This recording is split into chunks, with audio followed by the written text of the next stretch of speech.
Alright, Shalom Hebrews. This is a message from the Israelite Brotherhood. This is a message from the Israelite Brotherhood. Alright, Israelites, I got to go into this. Man, I run across Israelites all the time, man, and they're the conquering lion of Judah. Men, the conquering lion of Judah. Men, the conquering lion of Judah. They're men, the conquering lion of Judah, and we Judites, and you know what I'm saying, and so forth. And man, I just be listening and looking, you know what I'm saying? And me and I love the brothers and sisters, and I ain't knocking nobody. Ain't none of us perfect. Ain't none of us perfect, and we all got error. We all got error, you know what I'm saying? No question about that. But this is what, man, I wanna go into, the Israelites don't be aware. They don't be aware of this, you know what I'm saying? And why is the land promoted? And is it cool to look at the land as a symbol for the tribe of Judah? And I'm going to show that, during the Babylonian wars, man, we was made war, and we was made one during the war era. We was made one during the war era, and we got to go by the prophets, what they say. So can't no Israelite pinpoint and say, well, I'm from the tribe of Judah, when we was all chased into Africa. You know what I'm saying? And I show, during Prophet Jeremiah times, that when we was chased into Africa, that all the tribes was chased besides the little 1% that was captured and so forth, and that how it never was any 10 lost tribes, and that how all the tribes went into Africa. It's just that the Israelites in the northern kingdom was ran up off their land and couldn't claim, well, I'm from here and here, because it wasn't on his land no more, and we was finna become one. So we got chased about the land, and those Israelites in the northern kingdom hurry up and fled off into Egypt when it was time for us to go during war times and so forth. So everybody went into Africa, and we become one, and wasn't no distinctive tribe no more, because we had abandoned our heritage that linked us to the tribes.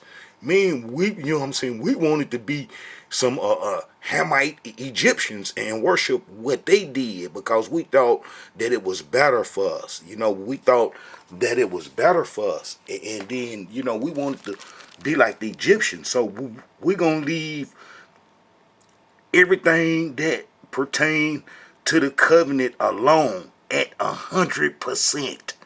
At 100%.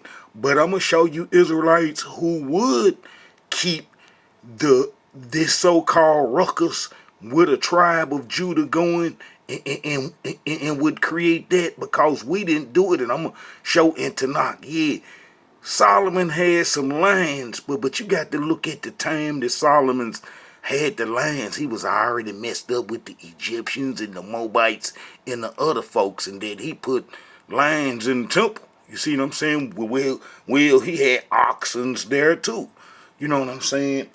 And I'm going to show this, that, that we didn't do no land worship, and no land of Judah wasn't assigned to the tribe of Judah, because our father Jacob gave his speech and comparing the tribe's nature to, different little various animals, and some animals act like humans and so forth. And oh man, it's something cold, man, when I go into one of these videos coming soon, showing how the hybrids, man, in here, and then how that they done, they got a separate class of people that, that the food, the genetics, and everything break the DNA down, and how they got a separate group of people waiting and testing men to see when they can produce hybrids and so forth.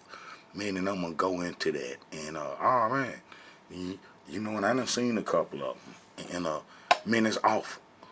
But I'm gonna go into that in another video. How that the hybrids are popping up, and how they got a whole class of peoples trying to produce, you know what I'm saying, hybrids and so forth. And it's basically the people that control our heritage, who we abandon everything to, is at the root, man, of all this stuff. Alright, but the tribe of Judah, wasn't assigned no line as a standard for no coat of arms or none of that. And that how that some people from Babylon who worship Nergal. Yes, Nergal got into our heritage, and man, that's the line connection right there, and that how you Israelites that's holding the line up in honor is slick honoring Nergal, and then I'm gonna show you Israelites that in the Tanakh we ain't honor it, but in the New Testament, and we know that that's Edomite era time, that how that they are honoring, you know what I'm saying, this so-called tribe of Judah, because, you know, the Israelites was out to picture then, and then that how the Edomites, Moabites, and, you know, those folks was connected to a Babylonian heritage from long time ago by helping the Babylonians secure the land and driving us Israelites out. But this tribe of Judah stuff, we got to get to it, because you know, ain't no lion image gonna be portrayed with the Israelite brotherhood. You know what I'm saying? But when this Israelite issue is settled, and then we able to get some sovereignty and get our land, that how that this lion image of Judah ain't gonna be part of the Israelite brotherhood, because I'm showing you that it got a Babylonian connection. Now, some of you Israelites ain't gonna want to accept this, but that's cool. You know what I'm saying? That's cool, but know for sure that coming into the Israelite brotherhood, you ain't gonna be honoring no lions and using it as an image for the man, for our standard, you know what I'm saying, for our flag. Now this Israelite Brotherhood flag that I got now, man, is a captivity flag, but you best believe when we get home to the promised land that we'll develop us another flag that'll suit our purpose, but this flag gonna always stay with the religion killers. You know, the religion killers a sect of the Israelite Brotherhood. You know, that's gonna be a whole separate development, but let's look.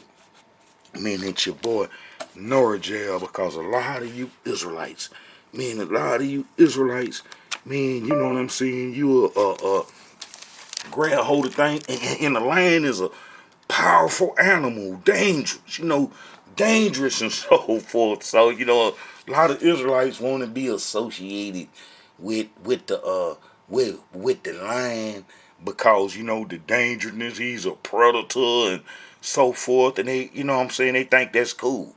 You know what I'm saying? They think you know what I'm saying, that's cool. You know, a lion only good in his environment. You know what I'm saying? And that he ain't, you know, cool in the water. You know what I'm saying? There's some animals, man, a little bitty old badger. Man, I done seen a little bitty old badger. Not saying that the lion was trying to kill him. No, the lion was trying to kill the badger. And then how the little old badger, man, I should have got a little part of that. You know what I'm saying? How the little old badger fought the lion off, and the lion couldn't do nothing but go sit down somewhere. You know what I'm saying? Yeah, he tough and he's a vicious animal, but it's some animals that's little. I mean, he can't do nothing with it. He can't kill him. He can't do nothing to him. He can't eat him, but because they ain't gonna let the lion whoop him. And that's a little bitty old badger and stuff. You know what I'm saying? He can't do nothing with the badger. But I want to go into this land business that the Israelites hold sacred. You know, they'll hurry up and holler, "I'm from the tribe of Judah. I'm from the tribe of Judah." And in the conquering land of the tribe of Judah, not taking into account nowhere where we, you know, possibly got any of this stuff from, because it's not in the Tanakh, and then we know that we abandoned our heritage. We know that we abandoned our heritage to some Babylonian scribes. Some Amorites, and they had lion worship all over Mesopotamia. Just like serpent worship. You know what I'm saying? They had lion worship. And then some of the Babylonian gods were lions, meaning half humans. You know what I'm saying? And man, it's awful. But look here. We're going to look at this an ancient, man, it's an ancient tablet, man, that they got, you know what I'm saying, is Nergal, you know, it is the southern god of Mesopotamia, god of death, pestilence, and plague, lord of the underworld, you know what I'm saying? And he's depicted as a lion and so forth. You see what I'm saying? And they call him a secondary god, you know, and he on the second tier, you know, they got lion images, and he's a winged dude, you know what I'm saying? He's a winged dude. That's like I'm going to try to pull that Baphomet image up. You know, that Baphomet image ain't nothing but an experiment gone wrong in the laboratory. They ain't fooling nobody. You know what I'm saying? The dude with the breast and the hands and the goat feet and the horns and all that. He ain't nothing but experiment gone wrong in the laboratory. Or the byproduct or the of the hybrids that's coming. You know, they breaking everybody mental capacity down by accepting a lot of things that the Tanakh is against, and that's to bring in the hybrids. That's basically what it's all about. That's what sin leads to hybridization. You know, sin leads to hybridization, and there's men is working on all levels. But you know, I done pinpoint a Pacific sector of society that's training to produce the men the hybrids. Man, they getting paid too, and man, they around, and man, they didn't even.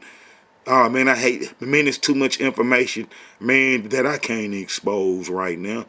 But yes, man, they'll come around too. You know, if you get the looking and seeking too much, you know what I'm saying, that they'll show themselves to you. All right, but you see, it is the underworld. And look, all this is tied into phallus worship too. You know what I'm saying? That's like Norgal is supposed to be depicted as the dunghill cock. And man, the dunghill cock. Man, the dunghill cock ain't nothing but a rooster sitting on top of a feces pile. You know, and then that's the male, the male and gay sex and so forth. You know what I'm saying? Norgal, man, is tied into that undercover, and they keep that, you know what I'm saying, hidden. You know what I'm saying? They keep that hidden. How Norgal, you know, he's a lion, half human, and then this is the and the hybrid, and they coming back, and you know what I'm saying, and little bitty innocent stuff like lion worship and looking at the lion in a positive fashion. Man, it's another page to it. Man, it's another page to it, and that's why come we didn't promote no images. You can't find no image where the creator say, hey, this is your image for this is tribe, and this is what you can push. And then I'm going to go into that, man, and I'm going to show how that wasn't done. But you see, your boy there. Yes, yes. Yeah, it's off. Yes, it's off. But, you know, them things, all this stuff is going on because us Israelites broke the covenant. You see what I'm saying? You see, Norgal is let me do it again, and then I'm going to show you. Look, based on historical descriptions. Now, you know, just the Babylonian scribes, because they're responsible for all the information. They leak information, and you have to put it together. That's like one Israelite say, what's the source? What's the source? They don't have no source just putting this all together. This is what we have to do. You know, this is what we have to do because they're not going to expose themselves. But look, based upon the historical description, and they'll tell you this all over. We know that Norgal was said to be worshipped in the form of a cock rooster, or a man with the head of a cock, but is also, you know what I'm saying, description of a man lion. But that cock, the dunghill cock, it is the gay male ritual stuff in the temple, and Nergal gonna be a god that they worship. And the dung heel cock ain't nothing but symbolizing, male gay sex. And yeah, man, it's awful. It is awful. And then I'm gonna try to see if I could pull up some of them pictures, man. They don't allow you to pull up so many pictures and stuff because they know that we on to, what's going on. You know what I'm saying? But Nergal is tied into all that phallus worship, man, and that stuff went everywhere. And then it's that dunghill cock. But it transformed into little minor different worship after it reached other people. That's like the original version of Christianity was the Catholic Church until it got broke down and so forth. You know what I'm saying? The Egyptians did the obelisk ain't nothing but phallus worship. You know what I'm saying? And then all this Nergal and them leading to this. This is what's coming. Well, it's already here. Well, it's already here. But man, they got a whole sector of society, that's dedicated, man, to that. And all this follow men up under the Nergal, Babylonian worship. It's all tied in together. It's all tied in together. And then them folks moved into our heritage. And then they wasn't nothing but Amorites. You know what I'm saying? They wasn't nothing but Amorites. All right, this is what I want to show. Let's go to when we first come out of Egypt, because we know Prophet Abraham ain't have no conquering line of the tribe of Judah, because he ain't know nothing about Judah. You know what I'm saying? Prophet Abraham was born before Judah, and our start gonna kind of like get started from him. And then Isaac ain't know nothing about no conquering line of Judah. You know what I'm saying? Because Judah wasn't even born then. And then our father Jacob, he ain't tell them to take his description of the blessings that he say that will be bestowed on us, and then him describing our characteristics that he didn't say go turn that man into no God worship. You know what I'm saying? Or lion worship. You know what I'm saying? He didn't say do that. So where is we getting this lion worship? The majority of the Israelites that believe in the conquering lion of the tribe of Judah title are going to be the Israelites that are familiar with New Testament doctrines. They done read the New Testament over and over, and they done ran across that verse, and I'm going to find it in there too, where, you know what I'm saying, where they talk about the conquering lion of the tribe of Judah. But what we have to realize is the Israelites wasn't around in New Testament time and with the New Testament creation. I got plenty of videos showing how the exiles were destroyed ASAP. Ain't no way in the world the exiles could have stood around mixing and doing the wicked stuff that they did, and they only lived in a certain part. I got videos showing that the exiles from Babylon were destroyed fast, and then that the people who we abandoned our heritage to took over. How y'all think Edom gonna take the land over if the people still there? How Edom gonna take the land over like the prophets say if the Israelites are still there on the land? They was totally wiped out. They was totally wiped out. They got wiped out. All right, now let's go to get some understanding first. Let's get some understanding, and then we're gonna go to Numbers 2, and then we're gonna see what that say.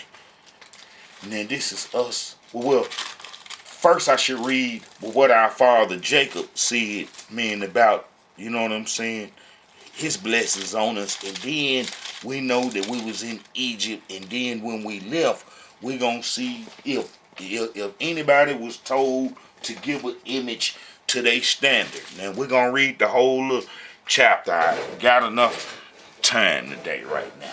All right, but we got to get an understanding of this. Man, we got to. So we know that we in Egypt. We know that we in Egypt. That we go to Egypt, and in that, you know, our ancestors was in bondage in Egypt, and then that where Joseph was in bondage in Egypt, and then, you know, during the famine, the rest of our folks pull up because it was hard. It wasn't hardly no food. You know, we ain't gonna eat up all our cattle and stuff. And they show you that we wasn't no big meat eaters and stuff. You know, because we had cattle, sheep and so forth. But because we needed grazing land that was given to us in Gershon. All right. How about that? When Jacob, our father, come, and then, you know what I'm saying, then, you know, the Egyptians locked down on us, free laborers, and then moved into Egypt. You know what I'm saying? And then they know that us being in the promised land as Israelites, you know, and that Prophet Abraham was there, and how they kicked Prophet Abraham out of Egypt. And when Pharaoh seen that his gods wasn't nothing, and the Creator talked to him about messing with our mama Sarah, and how Pharaoh gave him some riches and then kicked him out of Egypt, told him to get on away from there. And he knew that a prophet Abraham didn't worship the Egyptian gods. Well, Joseph and us being, you know, in Canaan, or prophet Jacob, you know what I'm saying, being in Canaan and not worshiping the Egyptian gods, you know, it's quite natural that the Egyptians gonna say, hey man, they only here because famine. They only here because famine, and that they going back, that they gonna go back to the promised land, and they gonna worship this God that we don't believe in. They gonna worship this God that we don't believe in, and that's gonna hinder trade. So let's lock them down. That's how the Egyptians do it.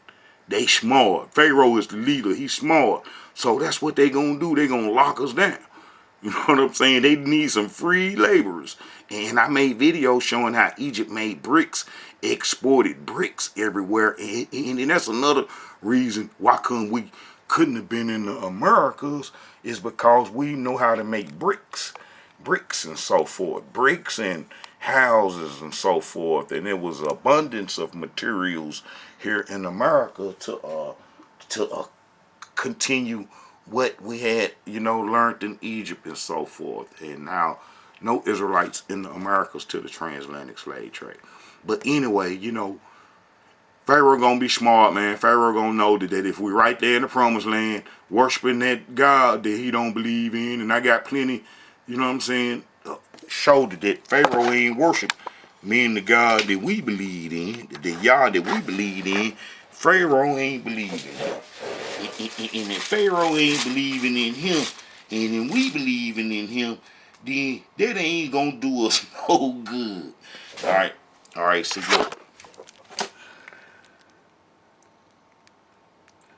And Pharaoh said, who is this Elohim that I should obey his voice to let Israel go? I know not the Elohim, neither will I let Israel go. So, you know, right there, that's a whole institution saying that. And then Pharaoh tell us this right here. All right, he told us in one part, y'all can go worship y'all God in the land. And then we said, nah, man, you trying to trick us, knowing that the Egyptians don't believe, because Pharaoh don't believe in the Creator, Yah. So if Pharaoh don't believe in the Creator and he the leader, and then we worshiping in front of the Egyptians, you know, that's one of the reasons why they got us in slavery, because we probably, you know, Yah worshipers from our father Jacob. You know, but look here. And Pharaoh called Moses. This is Exodus 9. No, this is Exodus 8:25. And Pharaoh called for Moses and for Aaron and said, go ye sacrifice to your God in the land. And Moses said, is it not meet so to do? For we shall sacrifice the abomination of the Egyptians before their eyes. Will they not stone us? You know what I'm saying? So, yeah, man, Pharaoh was slick. So, you know, if Pharaoh was slick like that, if Pharaoh was slick like that, the Pharaoh institution was slick like that, the Pharaoh institution gonna be smart in knowing that we gonna be in the way not believing in their God. You see, that was the purpose of Pharaoh not letting us out, because, you know, I could show that in video that I made was the Egyptians scared of King David. Yeah, they were scared of King David because he was a diehard Yah worshiper, a Yah supremacist. He was a Yah supremacist. I'm a Yah supremacist too.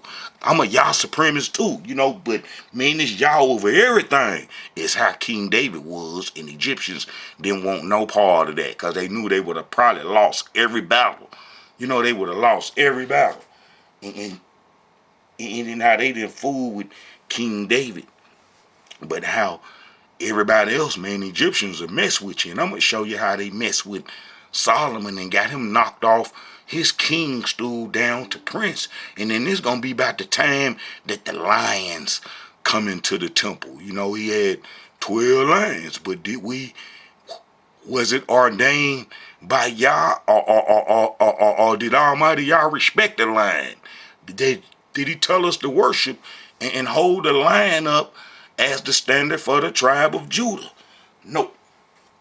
All right, man, let's go to Numbers 2. So, no, man, I said I was going to show where our father Jacob gave us the blessings, where the line is mentioned, and then we're going to go meaning to our standard. And then whatever standard that we had coming out of Egypt would possibly be the standard for that tribe. You know, that tribe flag, when you come into that tribe territory, they're going to probably all be having it. But what that was, we don't know, because we don't idol worship. You know, they was real men about not idol worshiping in Prophet Moses' time, and what developed after that. You know what I'm saying? We don't, you know what I'm saying? We can't say, but around Solomon time, you know, we know some lions pop up, and we know that Solomon was wicked. And I'm going to show this. All right. All right, the blessings of Joseph's sons. All right, so but we know that Joseph got his sons blessed. You know what I'm saying? Just before our father passed away. And this is Genesis 49. And Jacob called men unto his sons and said, gather yourselves together, that I may tell you yourselves which shall befall you in the last days. Gather yourselves together, and hear ye, sons of Jacob, and hearken unto Israel your father. Reuben, thou art my firstborn, my might, in the beginning of my strength, the excellency of dignity, and the excellency of power, unstable as water. Thou shalt not excel. You see, he described him as unstable like some water. You know, that was his best description that he can describe him. Unstable as water, thou shalt not excel, because thou wentest up to thy father's bed, then defilest thou it. He went up to my couch. You know what I'm saying? And oh man, it's awful. And then that's reason why the tribe of Reuben was snatched during the Assyrian times. They got assembled, and basically they tribe just got absorbed, in a sense, into all the other tribes real fast because of what Reuben did. And I'm going to show that. You know what I'm saying? Man, and I hate to stop this and show it now, but let me do that, because I'm going to, you know, as I show a little bit, I'm going to show a little bit more. All right, so then we will go to, that'll be First Chronicles. First Chronicles. You know, so this will be one of the reasons why the tribe of Reuben gets snatched up, is because how he broke bad and did wrong. You know what I'm saying, by our father Jacob. You know that old sexual sin is a terrible thing to fight against, and you just really need to help Almighty Yah. I promise you. All right, this is First Chronicles. 5:18. The sons of Reuben, the Gadites, the half tribe of Manasseh, are valiant men, able to bear buckler and with sword, and to shoot with bow, skillful in war, were 440,703 score that went out to war. And then when you get over to 26, and the Yah of Israel stirred up the spirit of Paul, king of Assyria, and the spirit of Tiglath-Pileser, king of Assyria, and he carried them away, even the Reubenites and the Gadites, in the half tribe of Manasseh, and brought them to Hala and Harbor, into the river goes on. Hey, man, you guys ever wonder about the Assyrians? Let me show this real quick. Those were some Hamites. The Assyrians were Hamites, and then I'm gonna get back on the blessings. Men, the Assyrians were Hamites. And then it's gonna probably be the reason why the Hamites took the lions to Asia long time ago from Africa and so forth. You know what I'm saying? The lions probably got into Asia and going east from the Hamites. You know what I'm saying? Taking them there. Nimrod gonna be them took some lions probably there. You know what I'm saying? And then if you look at this right here, all right, let me get this. All right, then if you look at, all right, and then you got to go to, let me go to Mika. Find Mika real quick, cause that's the, I turn right to it. Ain't that something? Oh, that's something. Oh, that's something. All right. All right, you Israelites. You see, man, excuse me, one of these days I'm gonna be in the headquarters and gonna have the proper materials that I need to do all videos. We're gonna have a video room. What I want, a video communication room. All right, but you see here, look, this is talking about Ham descendants, and Cush begot Nimrod, and he began to be mighty one in the earth, and he was mighty, and he was a mighty hunter, man, before the Elohim. Wherefore it is said, even as Nimrod, the mighty hunter, man, before the Elohim. So Nimrod gonna be having some lions and knocking them off. Them about the toughest thing. In the beginning of his kingdom was Babel. That's Babylon, a rich in Akkad. You know what I'm saying? That's the Akkadian empire. And Kala in the land of Shinar, and out of that land went forth Usher, that's his son, that's the Assyrians, and built Nineveh in the city of Rehoboth and Kala. All right, now when you look over here, man, to back that up, mean you go to Micah 5, verse 6, and it says, and they shall waste the land of Assyria with the sword in the land of Nimrod, because that's Nimrod's son, in the interest of thereof. Thus shall he deliver us from the Assyrians when he cometh into our land. So look, so we know that the Assyrians is associated with Cush, and then it's going to be the reason why them lions got to Babylon. And then I explained how the Nephilims and all those folks come to Babylon, and you know, because Nimrod wickedness there, that's gonna bring the Nephilim there, and all the other wicked folks, and then their wickedness gonna probably out overdo whatever Nimrod got going on, and then that's your Babylon right there. You know, and then I showed that Cain went to Nod and Babylon was built over it, as well as the fallen angels. Everything wicked was at Babylon. And then that's where the lion worship come from. That's where the lion worship come from. All right. So then let's get back to the blessings. So we know that the lions probably got to Mesopotamia with them Hamites, and the other folks start worship.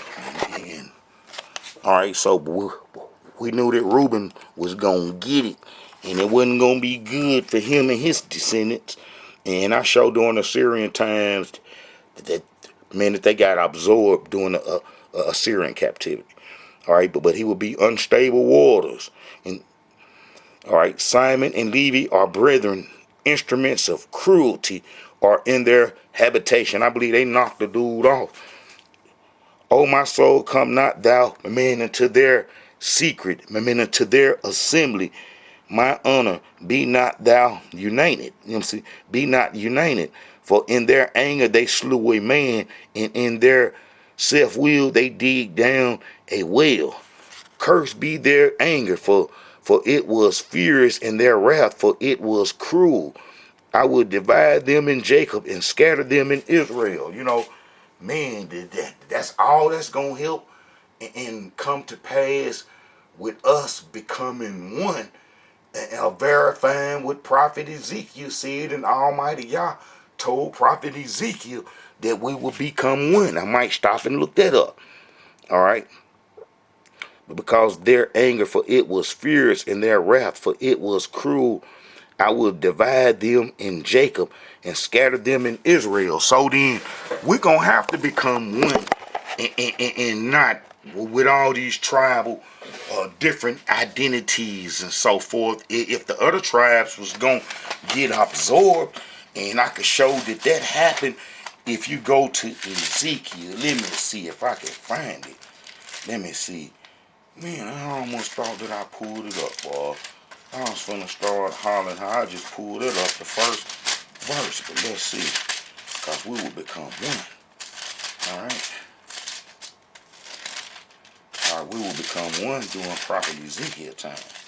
Alright, here it is. I almost found it on the first verse. Alright. Man, the tribes that got taken, man, to Babylon, this will be the first time that the Babylonians came after King Josiah was killed. You know what I'm saying? For us doing the Egyptian religion and wouldn't stop it. And then they killed King Josiah and then put us back on the Egyptian religion that the Egyptians did. Well, we tried to do a little right during King Josiah's time, but man, we ain't just been right. Look, all right. The word of the Elohim came unto me. This is Ezekiel 37, 15. All right. The word of the Elohim came again unto me. Moreover, thou son of man, take thee one stick and write upon it for Judah and for the children of Israel, his companions. But because he knew, we had separated, during Rehoboam time after the death of Solomon and so forth. All right. For Judah and for the children of Israel, his companions. So his companions is mostly going to be the tribe of Simon and the tribe of Benjamin, going to be all around Judah and kicking it with him, and some of the tribe of Ephraim too. Let's look that up. Let's look and see. We got a map where we can see. So we know Judah going to be right there with Simon and his companions, Ephraim and so forth. But we know Reuben got messed up. Reuben is in the heart, man, with the Moabites, the Edomites, and the Ammonites. Man, that's why come they gonna get it so bad, and he ain't gonna make it. He gonna get the worst of the worst, and then that will scatter him into all the tribes, having to deal with them folks right there. All right.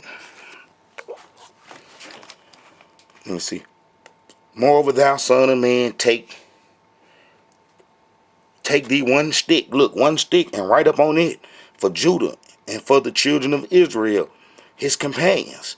Then take another stick and write up on it for Joseph, for the stick of Ephraim, and for all the house of Israel, his companions. Because we know the tribe of Ephraim ran the whole northern kingdom from Jeroboam on down. You know what I'm saying? That mostly is going to be somebody from the tribe of Ephraim leading and so forth.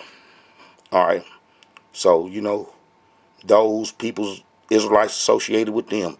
And when the children, let me see, and join them together, one to another, into one stick, and they shall become one in thee in hand. So we was made one then.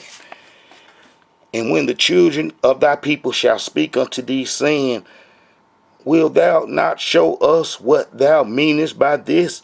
Say unto them, This saith the Elohim Yah, Behold, I will take the stick of Joseph, which is in the hand of Ephraim, and the tribes of Israel, his fellows, and I will put them with him, even with the stick of Judah, and make them one stick, and they shall be one in thee in hand, and the sticks whereupon thou writest shall be in thee in hand, men before their eyes. So we become one right then. And it makes sense that if we get run into Africa during the Babylonian wars, and then we abandon heritage, and what tribe you from, that we just the children of Israel. We just the children of Israel now. That's what we fighting folks, saying that we the Israelites. We can't say what tribe we from because we abandon our heritage and we become one during the Babylonian wars. So, that tribe of Judah line ain't sticking too swell. Meaning they ain't looking too good for it. And I ain't even got to the Babylonian part yet. But let me get back to the blessings with our Father. Israel given to us. All right. And I'm going to try not to stop no more and just read this one on through. All right. Cursed be their anger, for it was furious. Furious. You know what I'm saying? And their wrath, for it was cruel. And I would divide them in Jacob and scatter them in Israel. So Reuben got scattered. Judah, thou art he whom thy brethren shall praise. Thy hand shall be in the neck of thine enemies. So, you know, man, he gonna get them. Thy father's children shall bow down before thee. And sure enough, if you look at the history, that King David or none of them wasn't even born yet. Solomon, King Josiah, King Hezekiah, or none of those good kings that represented the tribes of Israel wasn't born yet. And that's what everybody had to do, because they was kings, and the majority of the kings, it would have been continuously kings coming from the tribe of Judah, from the promise to King David for holding it down, that, you know, all this would have, you know, stood past. And it did come to pass. All right. Judah, thou art he whom thy brethren shall praise. Thy hand shall be in the neck of thine enemies. Thy father's children shall bow down before thee. Judah is a lion's whelp. So see, he giving just a description. He ain't say worshiping. Judah is a lion's whelp. From the prey, my son, thou art gone up. He stooped down, he crouches as a lion, and as an old lion, who shall rouse him up. He giving you a description of kind of like his nature. Like, man, he slow to anger, but when he get crunk up, man, he gonna get you. And when Judah get on his enemies, he really put the beat down on them, is what he's saying. But he couldn't give no other real good terrible description than to compare him to a lion. He ain't say lion worship. And then check this out. All right. The scepter shall not depart from Judah, nor a lawgiver from between his feet, man, until Shaul come. And Shaul came when, man, and Samuel, man, when we was all messed up, man. We was all messed up and we didn't do right. Come, all right, come. Man, unto him shall the entering of, and unto him shall the gathering of the people be. Look, binding his foal, man, unto the vine. Binding his foal, that's in his ass's coat, man, unto the choice vine. He washes his garments in wine, and his clothes in the blood of grapes. His eyes shall be red with wine, and his teeth white with milk. Now we talking about Judah. Now, he just described a donkey, a coat's ass, and then why y'all ain't using the image of the donkey? A coat's ass, saying that that's the tribe of Judah. That was described in his blessings too. That why y'all ain't using the coat? You know what I'm saying? Why y'all ain't using the coat's ass? You know what I'm saying? The donkey. All right. Zebulun shall dwell at the haven of the sea, and he shall be for an haven of ships, and his border shall be Menatazilim. Ishgar is strong as crutched down between two burdens. Man, he just described him as a donkey too. Ishgar is a strong ass crutching down between two burdens. And then why the tribe of Ishgar ain't gonna make some donkeys, meaning to his image? All right, and he saw that rest was good, and in the land that it was pleasant, and bowed his shoulders to bear and become a servant unto tribute. Dan shall judge his people as one of the tribes of Israel. You know what I'm saying? And that happened too because, man, I think Deborah, Samson, all them was from the tribe of Dan and so forth. All right. All right. Dan shall judge his people as one of the tribes of Israel. Dan shall be a serpent by the way, and the aider in the path that biteth the horse's heel, so that the rider shall fall backward. man, he giving you a description saying that, you know, man, he really couldn't be trusted. You know what I'm saying? Because he'll dare to do some stuff. You know what I'm saying? He got some little cutthroat snake ways. Now listen, he just described the serpent. Why we ain't go using the serpent as an image for the tribe of Dan, or hold a serpent meaning image, hold a serpent image in honor and so forth. You see what I'm saying? So we know that him just describing the tribe of Judah didn't say go make no land as Judah's standard. So we gonna look and see where that lion worship come from. All right. So we know that Dan will probably backstab you. Look, I have waited for thy salvation, O Elohim. Gad, a troop shall overcome him, but he shall overcome at the fast. Out of Asher his bread shall be fat, and he shall yield royal dignities. Asher probably work and then go take care of some business and go on and get up and work. Probably got up early in the morning. His daddy see him out working in the fields. Asher out working in the fields. Asher always working, taking care of business. So he gonna always have something in the head. How he ain't laying in the cut, you know what I'm saying, trying to get it on the side or killing somebody like a Levy in them did, or you know, being slick like Reuben, going, you know what I'm saying, sleeping with the women, the concubines on the side. All right. Out of Asher his bread shall be fat, and he shall yield royal dignities. Naphtali is a hind let loose. He's giveth goodly words. You know what I'm saying? So what it's saying that, you know, Naphtali talk that mess, but he really ain't got no substance. He'll talk a good talk, and man, you know folks like that. They'll talk a good talk, but when it come down to a little actions, they kind of like a little slow on it. So that's what his daddy was saying. Naphtali is a hand let loose. Probably do all other kind of stuff, get wild and stuff. He giveth goodly words. Look, Joseph is a fruitful brook, even a fruitful brook by a well whose branches run over the well. The archers have sorely grieved him and shot at him and hated him, but his bow abided in strength. And the arms of his hands were made strong by the hand of the mighty Yah of Jacob. From thence it is the shepherd, the stone of Israel. From thence is the shepherd, and the stone of Israel is the tribe of Joseph, Ephraim, and so forth. You know what I'm saying? The ones that was mixed with the Hamites. They had the Hamite mama. This is the leader, the stone of Israel, the leader. Yeah, Judah gonna have some leaders, and Judah was gonna be strong, but the leaders, the real backbone of the Israelite nation, come from Joseph kids. Look, even by the Yah of their father who shall help thee, and by the Almighty who shall bless thee with blessings of heaven above, and blessings of the deep that lieth under, and blessings of the breast and of the womb.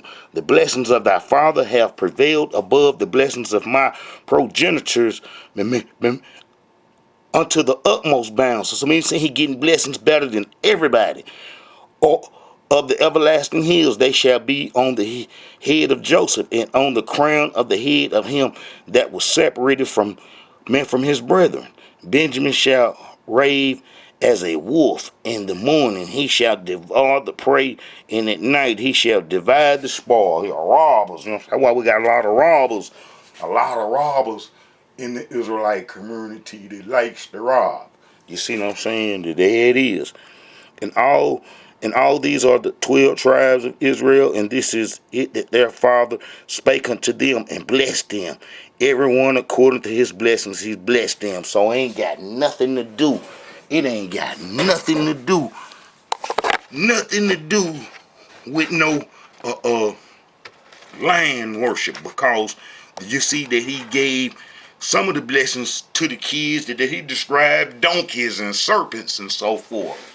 So, you know, that's just the best description that our Father can give. So now let's go to Numbers 2, and let's see about the standard, man. This is the flags that we was told that we can wear in our camps, that signify, you know, the difference in the camps. You know what I'm saying? They royal standard, but man, they image. You know what I'm saying? All right. This is Numbers 2. And Elohim spake unto Moses. And Elohim spake unto Moses and unto Aaron, saying, every man of the children of Israel shall pitch by his own standard with the ensign of their father's house. Far off about the tabernacle of the congregation shall they pitch. On the other side. Don't be up there with a temple, you know what I'm saying, where the congregation at. But get to the side and everybody get them a flag to symbolize the differences in the 12 tribes and the houses.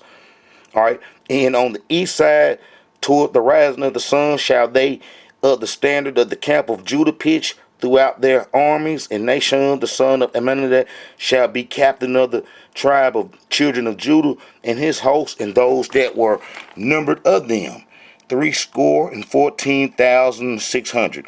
And these that did pitch next unto him shall be the tribe of Ishkar.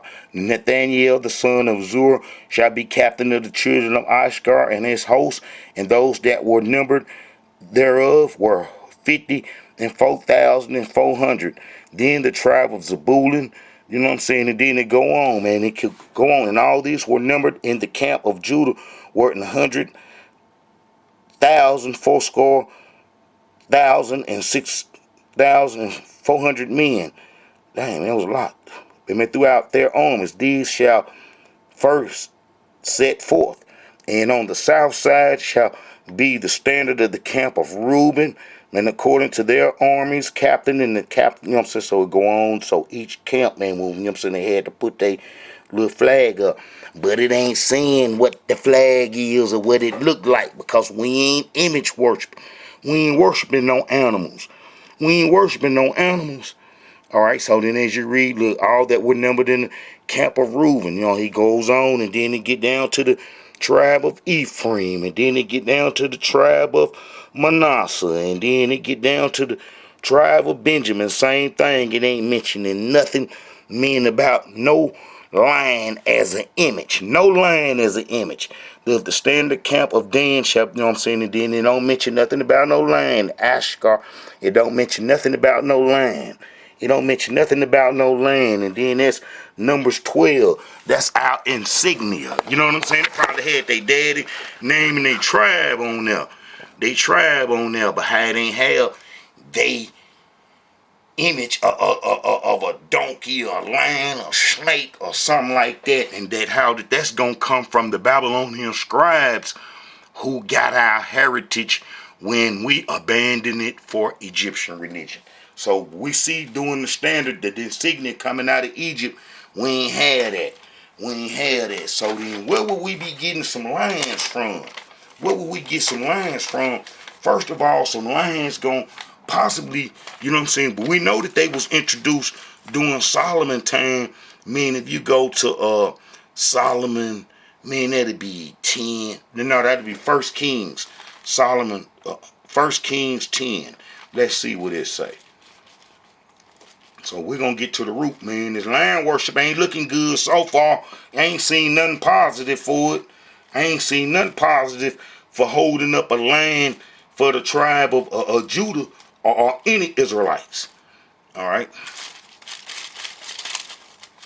All right, now we'll go to 10. If I can get to 10. All right. So then we get to verse 10. And then we get down to 18. Now look, we know before then. Let me see this. Let me see if I can show this. Where Solomon and messed off with the Egyptian folks. You know, that's where you're getting a whole lot of materials. Look. And Solomon made infinity with Pharaoh. They just look. Solomon made infinity with Pharaoh, king of Egypt, and took Pharaoh's daughter and brought her into the city of David until he had made an end of building his own house in the house of the Elohim in the wall of Jerusalem round about. That's why come they love that wall, because wicked Solomon built that wall. In the Moabites and all them, man, they would come pray at that wall later on. in Jerusalem right now. The Edomite Moabites will pray at that wall right now. You know what I'm saying? Because Solomon was their guy. But you see right there. All right. Now, man, let's go to all right. All right, see, Solomon was supposed to make these folks serve, and Solomon made them folks and all the people that were left of the Amorites, Hittites, Perizzites, Evites, Jebusites, which were not of the children of Israel there.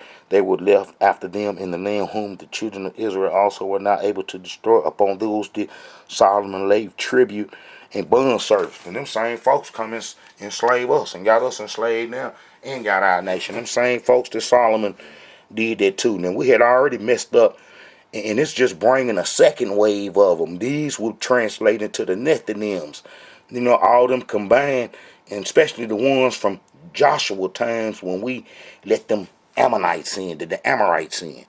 All right, now let's get here. Now look, Solomon already wicked. Solomon already wicked now. Solomon already wicked because he already got the Queen of Sheba daughter.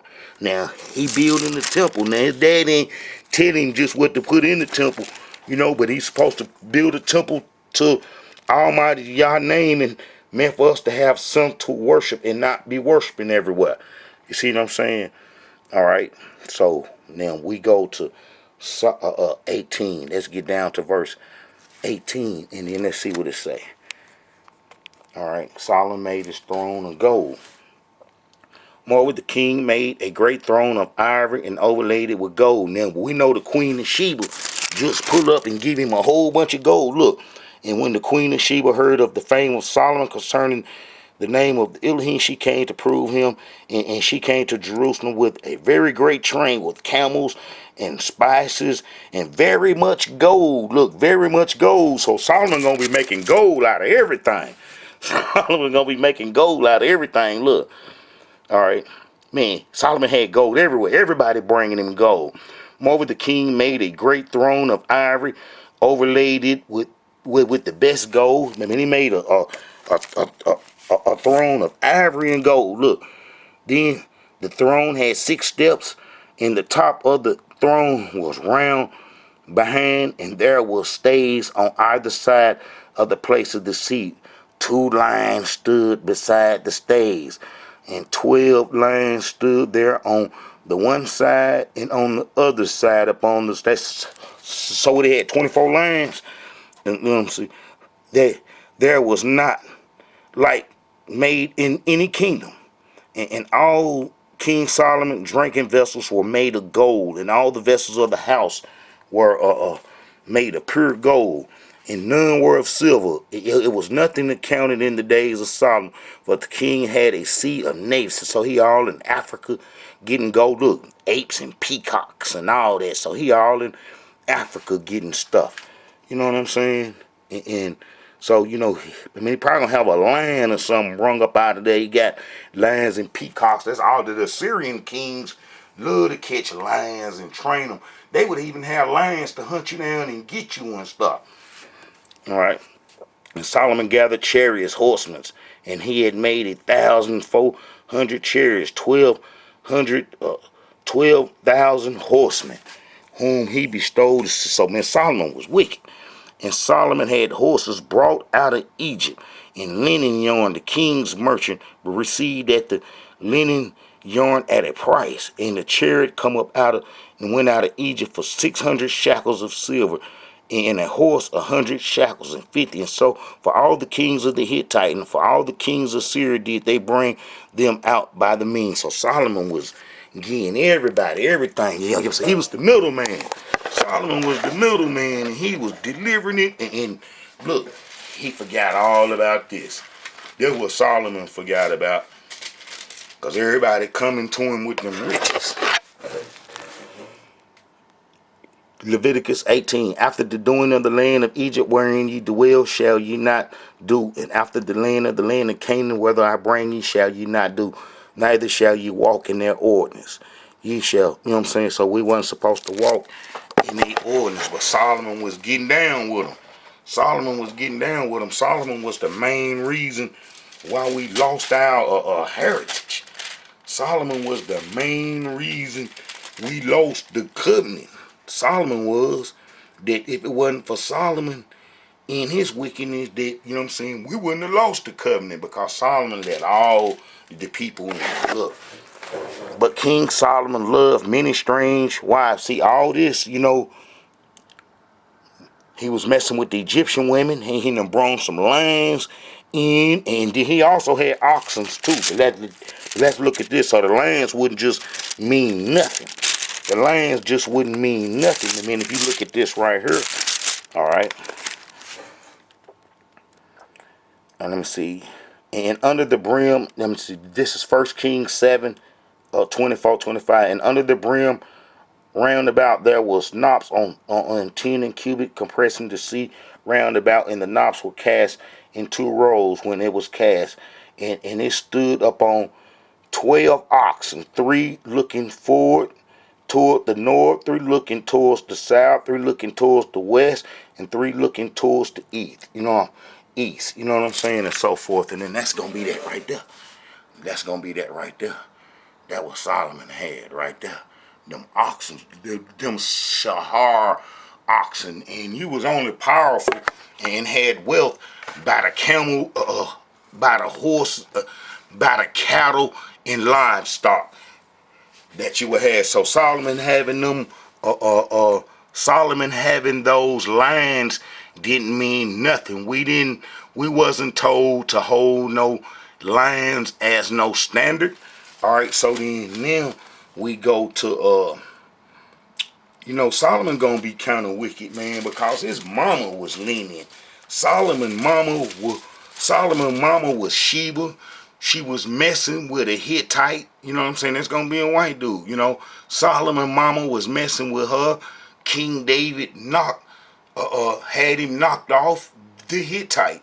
So Solomon gonna be liberal and open to a lot of stuff because his mama. You know what I'm saying? Because his mama, man. If we go to 2 Samuel 11, let me see what I can dig up on that. And then I'm going to get to the ending part, showing y'all who do the land worship and where it come from. All right, so then if you go to 2 Samuel 11. Let's see what 11 say. All right. So, you know, King David, you know, knocked the Hittite off. And the men of the city went out and fought with Joab, and there fell some of the people of the servants of David, and Uri the Hittite died. You know, King David told, you know, his man to put him on the front line because he had seen Bathsheba, you know what I'm saying, bathing and stuff. She up on the top, man. She know the king come out in the morning, and she all up on top of the roof naked and stuff. And then he can't do nothing but see her. And she probably all thick and stuff. And then he, you know, asked who woman is that? And then call her over. He done knocked off, and they say, oh man, that's that white dude, you know what I'm saying, that's been in the Hittite woman and stuff, you know, because, you know, if you serving in y'all army, and King David had different folks serving in his army. If you serving in y'all army and you fighting for y'all, that your pigmentation don't matter. That we ain't judging you by your pigmentation. We ain't judging you by your pigmentation, because it showed that a Hittite, you know what I'm saying, was in y'all's army fighting. You know what I'm saying? And King David sent and inquired after the woman and said, is not this Bathsheba the daughter of Elam, the wife of Uri the Hittite?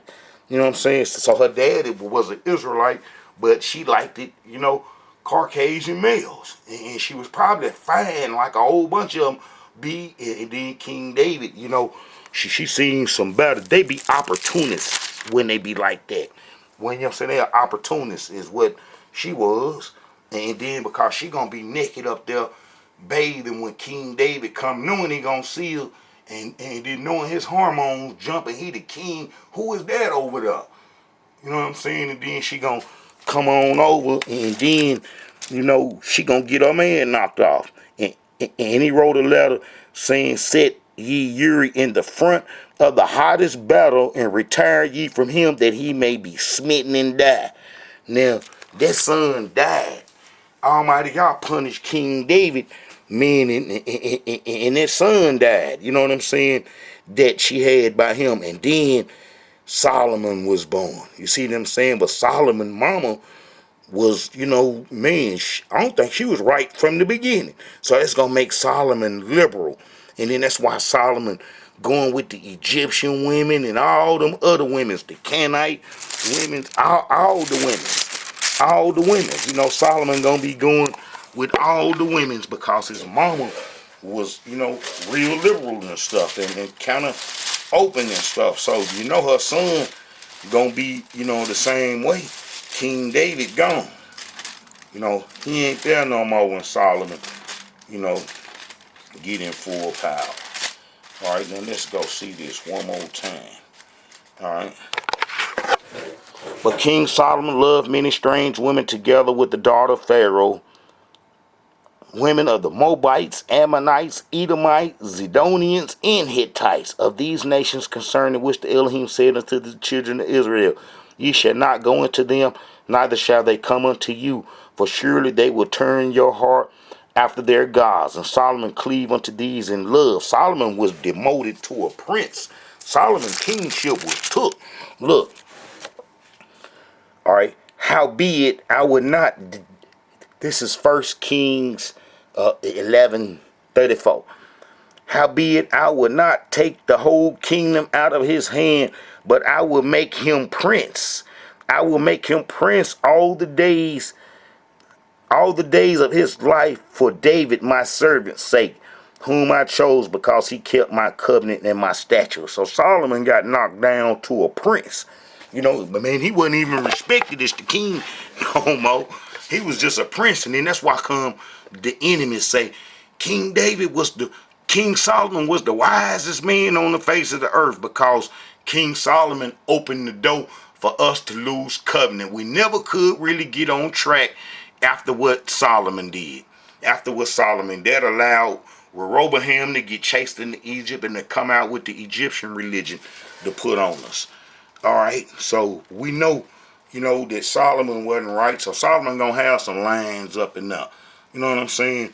Now, man, let's go to who will be worshiping the lions. Who will be worshiping the lions? And it's gonna be the people that pulled up in 722 BC. They was already in our heritage, but these the ones coming with the religious baggages. The other ones that's in our land, they got in kind of laying low because they know. But when we start getting whooped and driven out, then some more of them came, and they came with open religions. You know what I'm saying? And one of their main religions was Nergal worship, the lion. The half human lion, the lion, period. So we can't be holding no lion image in honor, because some people come into our heritage that worship lions, but we don't see nowhere in Tanakh history where a lion was instructed us to honor or worship. But we see during Wicked Solomon time, it was some lions around, and we know Solomon got demoted to a prince. All right. So when you get to 2 Kings chapter 17, verse 24, look, and the king of Assyria brought men from Babylon and from Cuddle and from Abel and from Seb and from Hamath and from Sebharim, and placed them in the cities of Samaria. So then they in Samaria, right? And then look, man, some lions get them and stuff. They probably roaming around and stuff, don't know the boundaries of not to go over here and not to go over there. And the lions get the fruit of them. All right, now, it was at the beginning of their dwellings that they feared not the Elohim. Therefore, the enemy sent lions among them, which slew some of them. Well, we got to be careful in reading some of this English translation, because we know that the Elohim by itself, the Lord, yeah. But we know that the northern kingdom was on Egyptian religion when in 722 BC. That was the main reason for the Assyrians to be pulling up. All right, so we know that our heritage fell into the Babylonian scribes' hands. That's for sure. All right. Wherefore they spake unto the king of Assyria, saying, The nations which thou hast removed and placed in the cities of Samaria know not the manner of the God of the land. Wherefore he had sent lions among them, and so that's gonna make them some lions. Got them. And then they from Babylon you know, they gonna really worship some lions then, because they gonna think that they ain't doing their God right. That's what this sound like. Then the king of Assyria commanded, saying, they went and got one of those evil Jeroboam priests and brung him back. You know what I'm saying? And then he taught them. See, then one of the priests whom they had carried away from Samaria come and dwelt in Bethel. Now we know Bethel is gonna be where the Egyptian worship was placed at, and then you can see that real easy is when you go to all right, first Kings, first Kings 12, and then you get right here what Jeroboam, whereupon the king took counsel and made 2 calves of gold. This when he come out of Egypt after Solomon's death, and said unto them, it is too much for you to go up to Jerusalem. Behold thy gods, O Israel, which brought thee up out of the land of Egypt. And he set the one in Bethel, and the other he put in Dan. Bethel and Dan. So we know that's where the Babylonian priests. Then one of the priests whom they had carried away from Samaria came and dwelt in Bethel and taught them how they should fear it. You know what I'm saying? Yeah, that ain't good. But as you read down, you know what I'm saying? And the men of Babylon made Succoth, and the men of Koth made Nergal. See Nergal in there with the Mesopotamians that was placed in our land. Nergal right there. And we know Nergal. And look, they even did baby killing. You know what I'm saying? This where your abortions come from. This where your abortions come from. And I just show you, Nergal is the dunghill cock. That's going to be where that slick gay stuff come from. All that stuff. Look. In the Nesbites and Hezbites, all these Amorites and the Sepharvins burnt their children in the fire to Admiralty. That's going to be a half-breed thing too. You know what I'm saying? He going to be a half-breed too. That Amalek thing. Yeah, man, it's awful. So that's who you Israelites mean is worshiping. Y'all worshiping that thing. You know what I'm saying? The Babylonian scribes, Nergal is who you worshiping. Now look here, let's get to this New Testament ruckus. Now we know that the exiles were destroyed and couldn't have been around during the Roman times when Herod the Edomite built this temple and they prayed and worshiped in it, and then all them synagogues floating around the land. You know what I'm saying? That we know wasn't no Israelites around, because I got videos showing how the prophet Isaiah prophesied their destruction, and it went just like he said. It went just like he said, like how the prophet said. You know what I'm saying? That they would be destroyed, and they was destroyed. The exiles, because it couldn't be 2 covenants. I got a video explaining how it couldn't be 2 covenants. But this where your conquering tribe of the line of Judah mess gonna come from. It's gonna come off this old wicked NT. Is where it come off of. Look right here. And one of the elders said unto me, weep not, behold, the Lion of the tribe of Judah, the root of David, had prevailed to open the book, to loosen the 7 seals thereof. So then that's where they get that Lion of the tribe of Judah. But that ain't something that we Israelites said do. That we didn't tell our folks to hold no lion in honor and so forth, and then how that the lion image is associated with the Babylonians that moved into the land, that they will have a lion as an image because they worship it, and then lion ate some of them up. So you know, you Israelites, the lion will not be in the promised land. Lion worship will not be in the promised land under our heritage.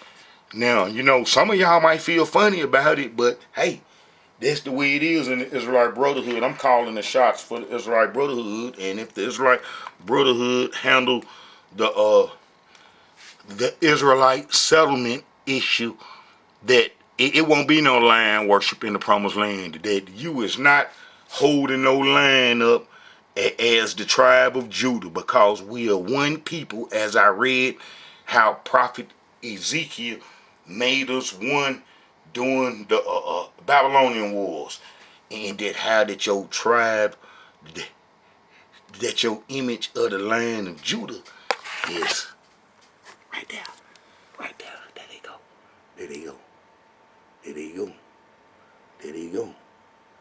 That's them folks that settled in our land in 722 BC, and that how that they hold the image, the land image up. You know what I'm saying? They hold the land image up, and that they are, you know, the Edomites is part of the Jewish heritage. I got videos showing this, how they become part of Judaism, and the Sephardists are those folks that bring the land worship to, you know what I'm saying, to the promised land that the Israelites follow blindly and so forth. All right, Israelites, this is a message from the Israelite Brotherhood that we ain't gonna have no land worship in the Israelite Brotherhood, that you ain't finna hold no line up saying that this is the tribe of Judah image, and that how we ain't finna be promoting what tribe you from, and how we just finna be Israelites. We just finna be Israelites, and that's why this say this. That's why this says this. Israelite Brotherhood. All right, shalom, Israelites. I pray everybody having a good day, and that everything is going well for the Israelite Brotherhood family. Shalom, Hebrews, and we're going to get together, man. Man, it's going to happen. You know, it's just taking a little while, but everything is starting to fall in place. That I want us to, the Israelite Brotherhood headquarters, man, is where we're going to gather, and then we're going to put us a plan together. You know what I'm saying? We're going to put us a plan together, man, that's going to get our freedom. A plan is already in effect, but we're going to be able to see some physical actions from it. All right, shalom, Hebrews. I pray everybody is doing well. This is a message from the Israelite Brotherhood. Did some land worshipers get into the Israelite heritage? Yes. So you Israelites got to take the line down. You got to take it down unless you promote Nergal.